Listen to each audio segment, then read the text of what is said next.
میں ندامت ہو، دل میں شرمندگی ہو، گناہ کا احساس ہو کہ مجھ سے گناہ ہو گیا ہے۔ حضرت ثعلبہ رضی اللہ تعالیٰ عنہ 16 سال کا بچہ میرے آقا صلی اللہ علیہ وسلم سے محبت کرتا ہے۔ 16 سال کی عمر میں نبی کریم صلی اللہ علیہ وسلم سے عشق کیا، حضور سے پیار کیا۔ مفہوماً حدیث پیش کر رہا ہوں، حضور کا خادم ہے، حضور کی خدمت کرتا ہے، اور حضور اکرم صلی اللہ علیہ وسلم جس کام پر بھیجتے وہ کام کرنے کے لیے جاتا۔ کسی صحابی کے لیے پیغام دینا ہوتا، ثعلبہ کو حضور بھیجتے۔ کسی غیر مسلم تک پیغام پہنچانا ہوتا، حضور ثعلبہ کو بھیجتے۔ کسی چیز کو خریدنا ہوتا، حضور اکرم صلی اللہ علیہ وسلم ثعلبہ کو بھیجتے۔ ثعلبہ حضور اکرم صلی اللہ علیہ وسلم کے حکم پر عمل کرتے۔ لیکن ایک دن میرے آقا صلی اللہ علیہ وسلم نے حضرت ثعلبہ، وہ 16 ایئر اولڈ حضرت ثعلبہ میرے آقا صلی اللہ علیہ وسلم کسی کام پر بھیجتے ہیں۔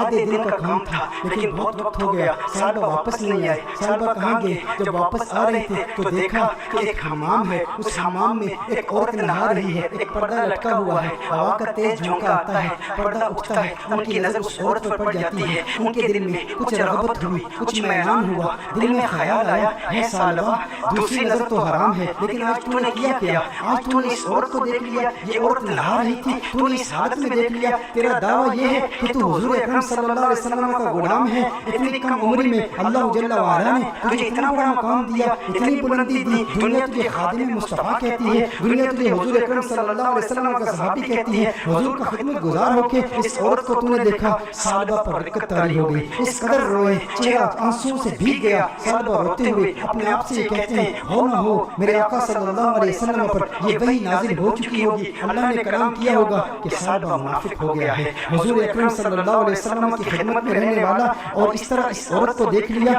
اللہ جل وعلا کی وحی آ چکی ہوگی، کس منہ سے حضور کی بارگاہ میں جاؤں گا؟ ہے ثعلبہ اب تو اس بات کا حقدار نہیں کہ تو حضور کی بارگاہ میں جائے۔ اس 16 سال کے بچے کے ذہنی خیالات اور اس کے ذہنی ارتقاء کو ذرا چشم تصور سے دیکھیں، تخیل باندھیں کہ اس کو اللہ جل وعلا نے کتنی فراست دی، کس قدر ندامت، شرمندگی، شرمساری کی کیفیت اس کے دل میں پیدا ہوئی۔ یہ شرمساری کی کیفیت کہ ہمارے دل میں بھی ہے، ہم انسان ہیں، گناہ انسان سے ہو جاتا ہے، لیکن گناہ کے بعد ہمارا ری ایکشن کیا ہوتا ہے؟ ہم کیا ڈھیٹ ہو جاتے ہیں؟ ایک گناہ ہو تو اس کے بعد 10 گناہ کرتے ہیں۔ گھر میں تنہائی میں پورنوگرافی دیکھنے والے بھی اس بات پر غور کریں، عورتوں سے باتیں کرنے والے بھی اس بات پر غور کریں کہ جس کے دل میں ڈر ہو، جس کے دل میں خوف ہو، جسے حضور کا قرب ملا ہو، اس کے دل کی کیفیات کیسے بدلتی ہیں۔ ثعلبہ رضی اللہ تعالیٰ عنہ رو رہے ہیں، ان پر رکت طاری ہے، حضور کی بارگاہ میں حاضر نہیں ہوتے۔ ثعلبہ کہاں جاتے ہیں؟ پہاڑ پر جا کے عبادت کرتے ہیں، اللہ کو یاد کرتے ہیں، روتے ہیں۔ اب نبی کریم صلی اللہ علیہ وسلم نے نماز پڑھائی، سلام پھیرنے کے بعد اپنے صحابہ سے حضور نے خطاب کیا، ہے صحابہ ثعلبہ کہاں ہے؟ ایک کام پر بھیجا تھا۔ صحابہ عرض کرتے ہیں، یا رسول اللہ صلی اللہ علیہ وسلم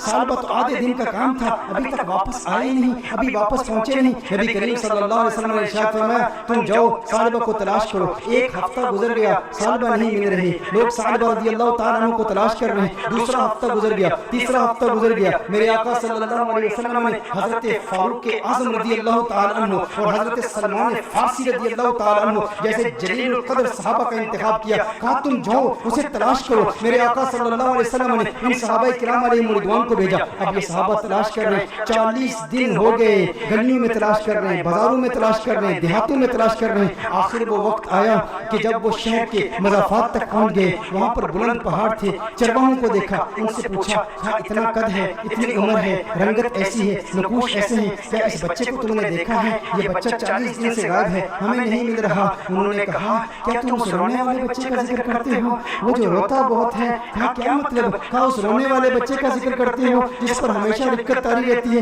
کہا کیا مطلب، کون سا رونے والا بچہ؟ کہا جو تم نے اس کی ڈسکرپشن بیان کی ہے نا، جب ہم رات کو سوتے ہیں نا تو ہم بلند پہاڑوں سے ایک بچے کی رونے کی آوازیں آتی ہیں، اس کی درد بھری آواز ہمارے سینے تک پہنچتی ہے، وہ روتا ہے اور رو رو کے اللہ کو پکارتا ہے، وہ معافیا مانگتا ہے، ہمیں پتہ نہیں اس سے ہوا کیا ہے۔ کہا وہ آپ کے پاس کب آتا ہے؟ کہا ہم چرواہے ہیں، بکریاں چراتے ہیں، کبھی کبھی آ جاتا ہے، بکریوں کا دودھ پیتا ہے اور چلا جاتا ہے۔ فاروق اعظم نے فرمایا کب آئے گا؟ کہا یہ اس کے آنے کا وقت ہے، ابھی آ ہی رہا ہوگا۔ فاروق اعظم رضی اللہ تعالیٰ عنہ، سلمان فارسی رضی اللہ تعالیٰ عنہ علیحدہ ہو کر چھپ جاتے ہیں کہ کہیں ثعلبہ ہی نہ ہو۔ دیکھتے ہیں کہ ثعلبہ آ رہا ہے، ثعلبہ آ رہا ہے تو رو رہا ہے، دودھ پیتا ہے پیالے میں، لیکن پیالے میں دودھ کے ساتھ اس کے آنسو بھی گر رہے ہیں۔ فاروق اعظم رضی اللہ تعالیٰ عنہ فوراً باہر آتے ہیں، سلمان فارسی فوراً باہر آتے ہیں، وہ ثعلبہ تجھے کیا ہوا ہے؟ ثعلبہ تیرا چہرہ بدل گیا، اس قدر نحیف ہو گیا، اس قدر کمزور ہو گیا۔ ثعلبہ نے فاروق اعظم کو دیکھا، کہا نہیں نہیں میرے قریب نہیں آنا،